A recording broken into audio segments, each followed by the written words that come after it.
What is up, everybody? Welcome to another fun and wonderful and exciting episode of the People of Packaging People of Packaging podcast. Brought to you by, or coming to you live from the Label King Studios. I am excited because if you know me, and I hope you do, because this has been over 350 episodes of the People of Packaging podcast, you know that while I live in Utah, I have a heart for the state of Colorado, and specifically incredible packaging humans who reside in our building in the state of Colorado. And today I get to highlight Dustin Steerman. Dustin is the founder and CEO of Vert, and we are going to hear all about what he's built and what he is currently building as well, and how brands are going to be able to take advantage of this incredible new company that is in the great state of Colorado. So I hope I did Dustin justice on my intro.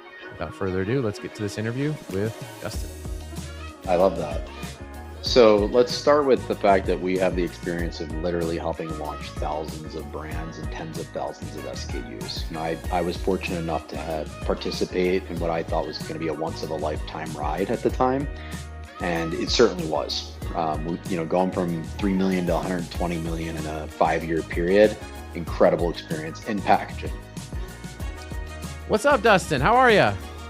How we doing, Adam? Dude, how'd I do on the intro besides fumbling through my own podcast name that I've said a bazillion times? I just figured you were so excited to talk to me that caused the fumble. That was probably what it was. Well, this is not a background, right? This isn't a fake background. If you're watching this podcast, if you're not watching it, this is real. There is a quasi-empty warehouse behind you of all sorts of goodies. You've got your Vert shirt on. That rhymed even. So you have been in the packaging industry for a while. If I recall, are you from Philly originally? Is that right? Or no? Good recollection. I am born and raised in Philadelphia, coming up on 10 years in Colorado. Nice. Why'd you come out to Colorado? Why did I come out to Colorado? Beautiful? Yeah, I mean, I got the chance to visit the state as a kid when I was skiing, and they say out here you visit for the winter, stay for the summers, and the summers are definitely what locked me in. My younger brother had moved out here. I always had a dream of moving to Colorado. I finally visited during the summer, and I was dead set on this is a good way of life in terms of climate. Mm-hmm. But had a little bit of an anchor in Philadelphia. Wasn't really in a position to just pick up and go like my younger siblings were. Had recently bought a house, recently gotten married, all that kind of fun stuff. And fortunately enough, came across a business opportunity in our fun space of packaging. And between the desire to move to Colorado and the business opportunity to create a digital flexible packaging plant in Colorado back in 2017, we were able to make the decision that we were going to try it for a couple of years and see if we liked it. And we're still here. Yeah. So a couple of questions. Number one, do you have a passion for Philadelphia sports? Because I feel like Philly sports fans get a bit of there's some bad apples in the Philly sports scene, but people are really passionate about their sports in Philly. Are you one of them, or are you just like, not so much? I was when I lived there, and honestly, my brother and sister do a great job of keeping that passion going, so much so that they cover my shoes for that responsibility as well. When the Eagles won their Super Bowl the year that I moved out here, I was like, it's a great time to just say this was a great run. And I went out on a high note.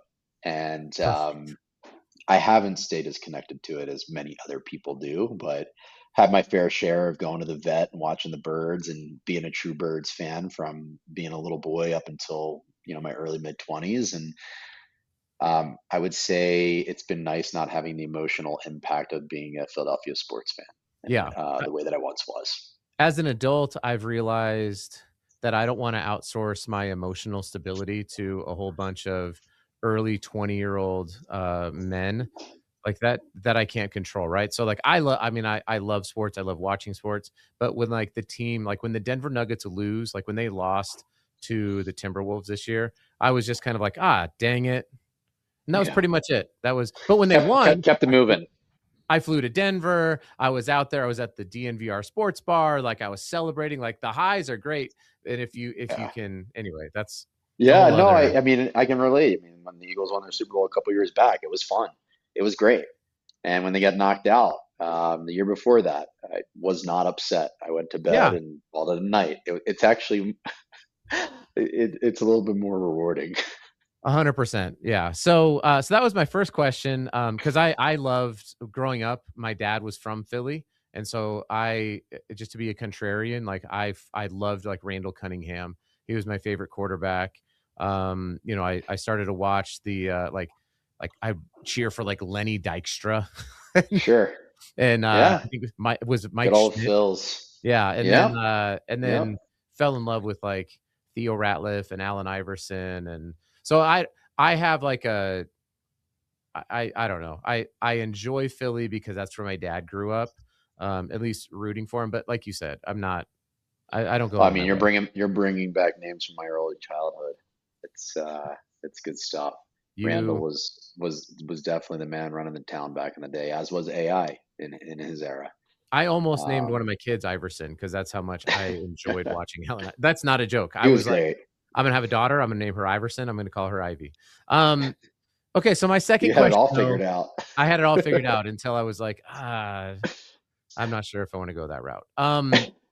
So speaking of being not sure about what route you're going to go down, so did you get into flexible packaging? Because I want to steer this into to the packaging side. After all, it is a packaging podcast. Did you get into packaging accidentally? Like I got into it accidentally because I needed a job.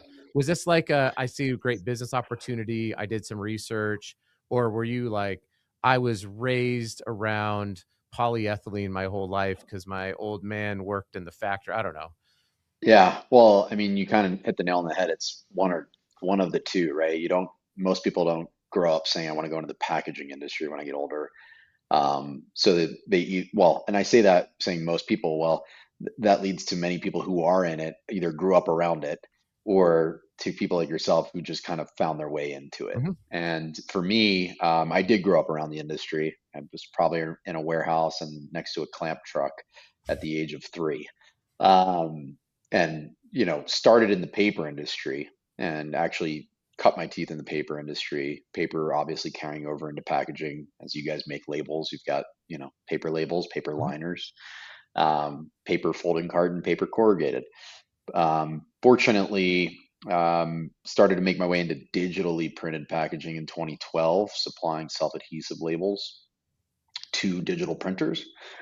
We had built a converting and distribution model for a European mill.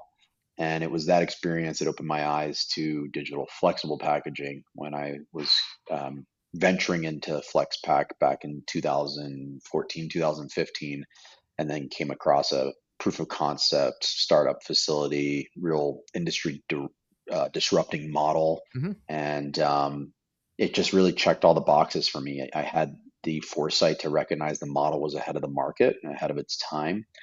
And like 2 or 3 years prior to that, I remember vividly standing in my office. It was like 6 o'clock on a Wednesday night. I'm working in Conshohocken, Pennsylvania, in like this tall office building. And I just had this kind of like flash of a thought of like, I want to work in something that's more fun.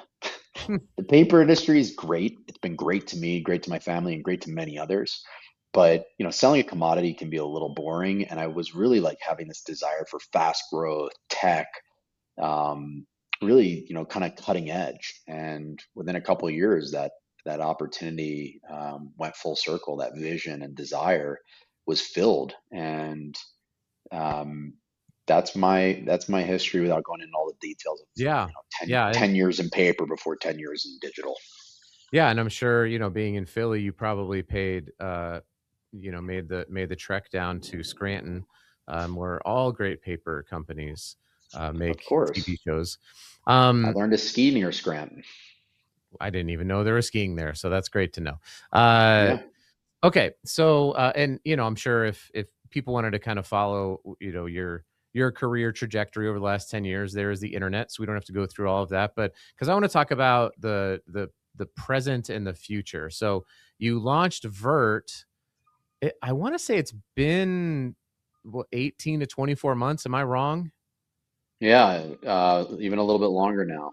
Is Time's it moving really? fast for both of us. Oh my God. Yeah, so we launched Vert in June of 2023. We were in ghost mode for about 6 months, just kind of getting things stood up. But yeah, the business just turned 3 this month, actually. Wow. Okay. And you have, I seem to recall that you had a kind of a focus market on cannabis packaging, but obviously that's going to be expanding as we see this, giant where how many square feet do you have there? So we're sitting in 35,000 square feet. It's going to take us a few years to fill it up, but Yeah. the last time around, I outgrew my space in 18 months, and I did not want that to be the case this No, time no, you don't around. want to move So all that equipment around. That's we crazy. shot big. We went big. Yeah, that's great. So, so Um, obviously you'll be expanding out into other, wait for it, verticals, because yes, cannabis sir. vert and vertical. Verticals. Anyways, We could talk about Vert too and how we came up with the name Vert because vertical is definitely a big part of it. okay, let's do this though. Ready? Who has the higher? Can you jump? Can we? Dude, Ugh. I'm gonna have to jump on one foot because I've got a walking boot on the other No, no, foot no! right Don't jump. Then that's crazy. Don't do it. now. Uh, I Pretty just had to show off unfortunate. my Looks like you 46 year got old. game on the court though. I could dunk in high school. I dunked one time in a pickup game, and it was the greatest feeling. I was at the Air Force Academy. It was the greatest feeling I think I've ever had on a basketball court. That's awesome. But I could get the rim like there. So I never wanted to attempt it in a game because I'm like, I'm probably gonna miss. But 5'10", being able to, I felt pretty good about myself. Got some ups. Anyway, okay, so Vert, tell us about the name first, and we'll get into kind of the verticals and the markets Yeah. and all that sort of stuff. Yeah. So to your point, we started the business initially focused on servicing the cannabis sector for a couple of reasons, which I'll go into. But with that, vert means green in French. Initially, I had thought maybe we were going to go with Verde, but a good friend of mine has said, "Hey, what do you think about Vert?" And we call it Vert. But my feedback was, I love it. As a skier, I'm all about chasing the vert. Right. And we're building a vertically integrated business, right? So carry that out. We're now focusing on servicing multiple industry verticals alongside cannabis. But the reason that we decided to go after cannabis is it's an area that I've spent a lot of time in the last 12 years. Got into it in 2015. It's actually what led me into digital flexible packaging was the cannabis industry and seeing this gap and need to service that market, and that the digital flex pack, was able to fill a major void. And the idea was that if we go out and we build our model around one of the most mature, most regulated CPG segments, and we can solve for that complexity, then the ease and ability for us to carry this model into more conventional segments that don't have as much of the regulatory hurdles will be quite easy. Mm-hmm. Easy from the sense that the model works, challenging from the sense of unit economics and making sure that cost of production aligns with the demand and need for potentially much larger scale. As when you look at cannabis, you're looking at micro markets. Every state's its own market, which means volumes are a lot smaller than traditional CPG, where you have national distribution. Of course, you've got some brand. Can Go we ahead. hang out there on us for a second? Because I think this is really fascinating, and I don't know how many people fully realize the fact that due to federal, legal requirements for cannabis companies, you are not allowed to ship cannabis from one state across state lines, right? Without it being. And so if you're going to be in Colorado, then you can only manufacture in the state of Colorado and then ship within the state of Colorado. And if you want to expand to Arizona, then you have to go either find a partner or build another production facility in New Mexico or in Arizona or in California. And so, and each one of those states, to your point, requires different labeling guidelines, which means that traditional printing, even though you can print whatever you want, you can ship it wherever you want, but traditional printing methodologies really don't work out very well because the amount of plates that one of these cannabis companies would go through would be insane, trying to keep up with the ever changing regulations of each state. That's spot on. I mean, we have, more than a few clients that are what we call multi-state operators or multi-state brands, and they might have 20 different versions of their gummy in one state. But when you look at 10, 15, or 20 states, you're now looking at 200, 300, or 400 different art versions. And more than the plates is actually the ordering, right? And the Yeah. demand planning and the inability to forecast. And what's, been interesting to see is that, we started to introduce digital 10 years ago, and it's still very much prominent today, even more so, just because of the fact that most operators have recognized I'd rather order less to my demand, pay a little bit more than have the scrap because I was trying to save money. And that has not worked in any cannabis market because the states are always changing regulatory guidelines, which is Correct. packaging oftentimes, right? Yep. So, to tie that back together, we started in that space of cannabis, um, and basically what we've created is a supply chain platform. And we started initially with my expertise in digital packaging, building a domestic quick turn offering. Really just started in labels, containers, and boxes for the first couple of years, as I had to respect sitting on the sidelines for a period of time in regards to flexibles, Hmm. which was a great. I mean, it forced me to go out and do something new. Yeah. And the reality is it forced me to go out and build something new, build something that I believe the market needed based off the experience I had in this space. And what it needed was a single partner. Brands need single partners that can go out and execute for them on their supply chain and make sure that, if they have a launch date of August 1st and their bill of materials requires labels, folding carton, a container, corrugated, flexible packaging, how does one partner step in and say, hey, brand, don't worry about that. Let us take that responsibility on for you. We'll be an extension of your team. We'll quarterback this process. We're going to make sure you hit your launch date. Leave it to us. And by the way, you're not paying a premium for that to happen, right? Mm. That's just our business model. So what we've seen is that the market has rapidly adopted Vert in regards to what we're doing. And, from the digital domestic, we quickly went into import because the clients that we were serving with their launches were enjoying the service model so much that they said, look, we want to give you more of our business, but in order for it to be competitively priced with how we're sourcing today, we need you to bring it in from overseas because there's just too much of a delta for a single SKU that we're buying 200,000 of, right? Right. So, that led us in 2024 to building a really robust international supply chain to pair with our domestic supply chain so that we've got really the best of both worlds and, something that fits all buyers. We don't push what we produce and we're not going to push what we produce.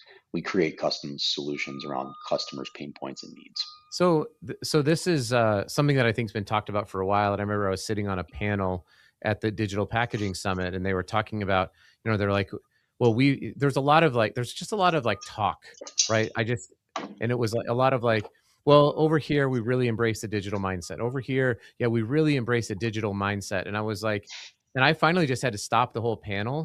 And there is a room full of digital packaging people, and I said, nobody in this room is embracing a digital mindset, and I just hate to be the bearer of bad news, but if you've ever tried to buy packaging, it sucks.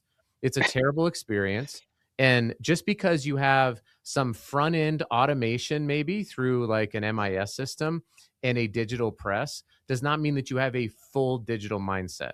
It means that the customer journey probably starts with a phone call or an email or something to a person, and then it requires that data to be transcribed to put in and on. It's a very analog process until really all we've done is just taken out the mechanical components and turned them into computer components on the press to make it a digital mindset. But I'm like, that is not. There are flexo printers who have more of a digital mindset in some cases than people who have I would digital agree. presses. And I would so agree. what is it specifically, I guess, that you're doing at Vert that's like taking away the challenges and the problems that packaging buyers and brands are having today, other than just I know a bunch of people overseas. I've got a bunch of people here. I hate to break it to you, there's a lot of folks like that in the US who have a good network of people they can go to. Like, what is it about Vert that's like, yes, but also, like, tell me about the but Right. also. Yeah, I love that. So let's start with the fact that we have the experience of literally helping launch thousands of brands and tens of thousands of SKUs. I was fortunate enough to participate in what I thought was going to be a once of a lifetime ride at the time, and it certainly was. Going from 3 million to 120 million in a 5-year period, incredible experience in packaging, Yeah. all digital. And I say I thought it was gonna be once in a lifetime experience because we're over here at Vert, building a pretty incredible once in a lifetime experience ourselves. But what we've been able to lean into is this innate understanding of where the friction lies in the buying experience. So when you look at what we've done over the past 3 years, we've been very intentional in not, building production from the ground up on day one for a couple of reasons. And the biggest reason was so that we could focus in on our front end experience, right? What does as simple as requesting a quote to the proofing process and how much time's involved with turning art files. And yes, because you're a growing company and you're fortunate enough that people love what you're doing, but your capacity in art is now a problem, and your lead times go from turning art files in 24 hours to 72 or 96. Well, the customer doesn't care, and that's pain at the end of the day. That's friction. So we've really watched closely and do watch closely how long it takes us to execute in a lot of different areas of the packaging procurement or packaging buying cycle. So, with that, again, it starts with that first conversation, and then maybe it's the second conversation where a buyer is saying, "Hey, I would like a quote on something I'm buying right now, or I'm developing something new." And these two experiences look completely different, and how we need to execute and service those journeys are different. When a client has a die line and it's ready, rinse and repeat, it's pretty easy to turn that. And we really focus on turning that in 24-hour cycle or less, regardless of the product type, regardless of the country of origin. When it comes to building something new, and we've really built our business around being the easiest and fastest way to launch new products and brands. So most times we're engaged in building something new. It comes back to, is prototyping needed to be involved? How do we do sizing?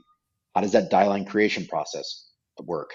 And how quickly can you move the buyer through each one of those gates to get to the point that they have a die line with art on it, pricing, and they're ready to go to production? Yep. So we've really spent a lot of time focusing, and we continue to stay focused on that because we're not at scale yet with what we know has worked for our clients and what we've been able to deliver. We're building that every day right now in regards to our Mm. back end and what's supporting that customer experience. So I would say we're taking that knowledge and expertise. We're saying we really understand where the pain lies within this generalized process that exists no matter who it is. We're working to remove that, and if we take it a step forward, we're really working to take it off our clients' hands and make it our responsibility and shepherd them through the process. Right. So we become an extension of their team, keeping them all in sync if there's multiple stakeholders, keeping them on track with milestones, understanding targets, and ensure that we're removing the hurdles that stand in front of them. And Yeah, that's that's been great. what we've been building the past 3 years.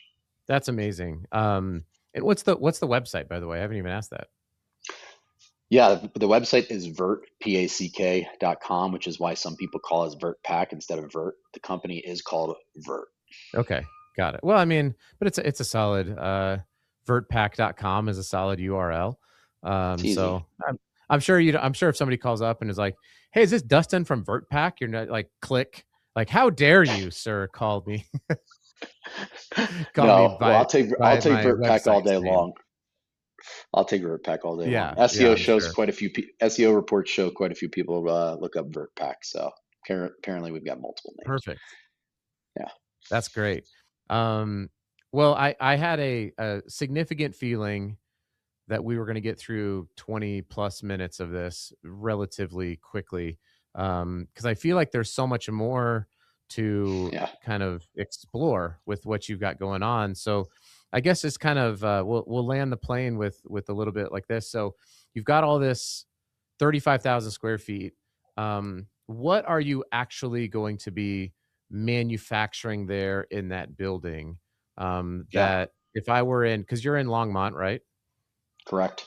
Home of, I told you this before the call, my favorite T-shirt I ever saw, Left Hand Brewing, which said, Our milk stouts bring all the beards to the bar. It was great.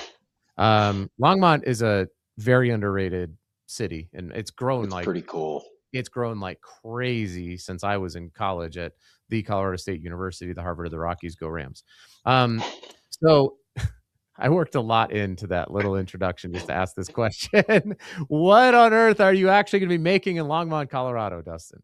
Yeah, what are we doing here with 35,000 square feet of warehouse? Well, first, Other than let's a do forklift driving around. You can hear it, yeah? Yeah, it's great. Well, that's not just the background. Yeah. I tried to get it so it wasn't picking it up, but No. anyhow. I think it's perfect. If it wasn't so loud, I would be back in the But production facility recording this because I think the ambient believe it noise. or not, it's not. It's actually the scissor lifts right now. It's not even a Oh, it's a forklift at scissor the lift. moment. Got it. Do you know We're here running cabling. I was running cabling, like I was up on the scissor lift. Our ceilings are about 28 feet tall. And that's tall. and I would drive around and I had my phone out and I made a video singing A Whole New World from Aladdin to my wife. Like I was on some magic carpet. It's probably not safe to do, but not at 28 feet or 20 feet for that matter. No, it's a little dicey, but it's a lot of I dicey. went for it and I Good survived. For you. So let's pull it back to, I think we should do a part 2 once we got the equipment stack in here and we can show you how it's made. But what we're building here is really an extension of what we've been doing, right? So we started asset light. We've got great partners that we work with in our supply chain.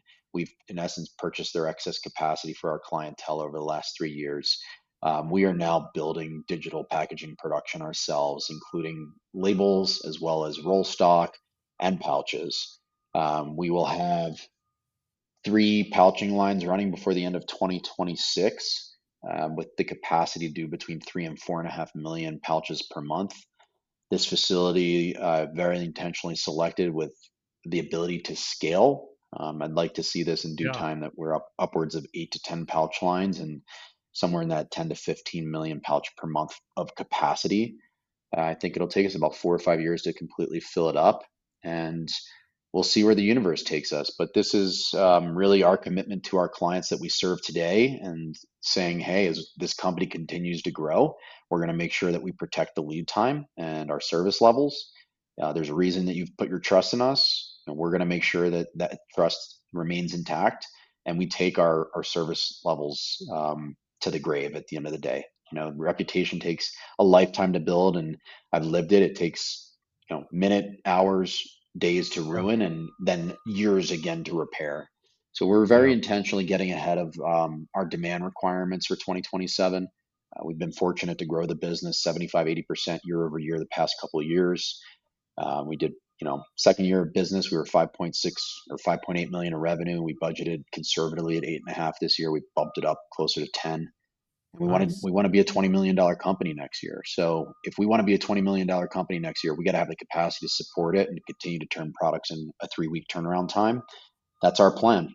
This capacity will enable us to go back into sports nutrition, pet treat, food, and start to go after the categories that I spent a lot of time serving and understand, being, in the trenches, shoulder to shoulder, and what we call the epicenter of the natural products industry, Boulder, Colorado. So it's just the beginning. One of the things I'm really excited to share too is that we're going to have, and you'll appreciate this, we will have medium to long run assets as well as short run assets at the time we start this plan up. So we will have quick turn thermal lamination, short run pouch setup machine, as well as multiple medium to long run Tatani pouch machines that we'll be putting 200, 300,000, 500,000 unit orders on, and solventlessly laminating as well. Didn't necessarily intend to start with everything in terms of the Swiss Army knife, but we just recently completed an asset purchase that enabled us to take the short run equipment and bolt it onto our medium to long run facility. So come out, see what we do. Well, I'd love for you to see our front entrance. It's pretty cool. We had a nice artist tag it up for us. A real cool mural and experience when you walk in. There is no front office here, Adam. It's just the mezzanine and back. We intentionally did not want to waste 3,000 square feet of office space. We wanted that for machinery. We want to use every square inch we can. That's incredible. Well, I need to come check it out for sure. Next time I'm in Colorado, I'll definitely hit you up. Come through. I think that right now, what you're probably experiencing, what I'm experiencing, and what plenty of people around the U.S. are experiencing is, and I'll just kind of say this candidly, the the the run-on effect of high debt leverage buyouts that a lot of companies went through from 2010 to 2022. So there's a huge consolidation. These massive companies got spun up, and it was all like, look how great we're going to be, and we're going to take care of you. And then all of a sudden, debt got really expensive. That some of them started to declare bankruptcy, and all of a sudden, these customers, big customers, are like, it is not safe for me to stay with these particular big companies because I don't really know what their next iteration of their business is going to be, because they can't go public, and flipping to another, equity firm is going to be difficult. So it's been my experience that a lot of those companies, and I've said this before on LinkedIn, like, no problems with the concept of private equity. I have a lot of friends who work there. It's just the unit economics have shifted to where I think like nimble, long-term focused, privately held, family or individually held businesses are having, in our industry, are having a pretty big renaissance, is what I've seen. So, I would you agree. know, I would agree. we're I mean, I gonna, think to put that, to kind of sum it up with how I've seen it, Adam, and it's just disappointing, and I see just a major gap today in service in general in the country, right? It doesn't yeah, matter what industry you're in. I think the pandemic accelerated that, and we've not returned to what service was like pre-pandemic. And that's very much true in our industry of packaging. It's kind of become, I guess I'll say it's become acceptable to provide a level of service that I don't find to be acceptable me neither. for the brands that we serve. Yep. So similar to yourself, we're here building a service-based model. I think the only differentiation in business is actually service and customer experience. I Yeah. can go buy the same equipment as you. You can buy the same equipment as me. How do we differentiate? Yeah, Our we're gonna people. buy from the same material suppliers. Right. And that's what I tell It's people all the time. I'm like, it's especially in like labels or in flexible packaging. It's like there's no secrets here. We're all buying no, at pretty much the same rate. No one's really buying material like so much better that they're going to be 5%, 10% more. Maybe 5%, maybe 10%, but like at the end of the day, the cost structures are pretty normative across the board, right? It's like I will be out there. Today, I was out there FaceTiming with my client. I'm like, hey, listen, this is what we got going on. Check this out. I'm going to make this adjustment here. And they were like, this is incredible. I'm like, well, number one, it cuts through the crap because I need to know what to do. totally. But you're right, man. I mean, the service levels, the amount of people who are like, you answered my text. I was getting Right. texts at 10 o'clock last night. I'm just like, It's yeah, I'll get in the morning. I'm going to get this taken care of. they're really not making it hard for the people that want it, right? And No, when I say they, I'm talking about the competition in the market, right? You'd think like the correct. little things that we would do in our day to day, which customers greatly appreciate, are very easy for us to actually execute upon. Just be a good human being, treat their Yes, business like it's yours, and everybody's going to win. correct. And they're willing to pay a little bit of a premium for a better partner that they can trust is going to be in the game with them and answer the call when they need a favor. And clients need help, right? Like we all face those Yeah, curveballs. So, well, totally I agree. Well, actually hey, might be coming everyone. out to Utah in a month, so I'll hit you up. Maybe we'll swing by the Label King. Yeah, come on by the Label Kingdom. We'll show you around our, modest 14,000 square feet, but it's still pretty cool. Yeah, That's that would be decent great. size for label converting. It's going to be fantastic. Yeah, But if for people who are in Colorado or you're going to be traveling through Colorado, summer times are great there. Go check out what Dustin's got going on over at Vert. If you head down south, go hike the incline. That's pretty amazing. You do want to stay out of Boulder, though. Nobody wants to go there. Just go up to Fort Collins. It's much better. But Dustin, so people can get a hold of you. They go to vertpack.com. What other, LinkedIn, probably reach out to you yeah. there. Find me on LinkedIn, Dustin at vertpack.com. My team and I are always on it. You reach out to me. You'll be connected with somebody on the crew that's going to make sure that you get a best in class white glove experience when it comes to launching a new product or brand. Thanks for having me on today, Adam. Amazing. Dustin, that was great. Keep the scissor lifting happening, and I'm excited to check out what you got going on. And our Love episode number here. 2, you'll just have a ton of stuff there. So appreciate you, my man.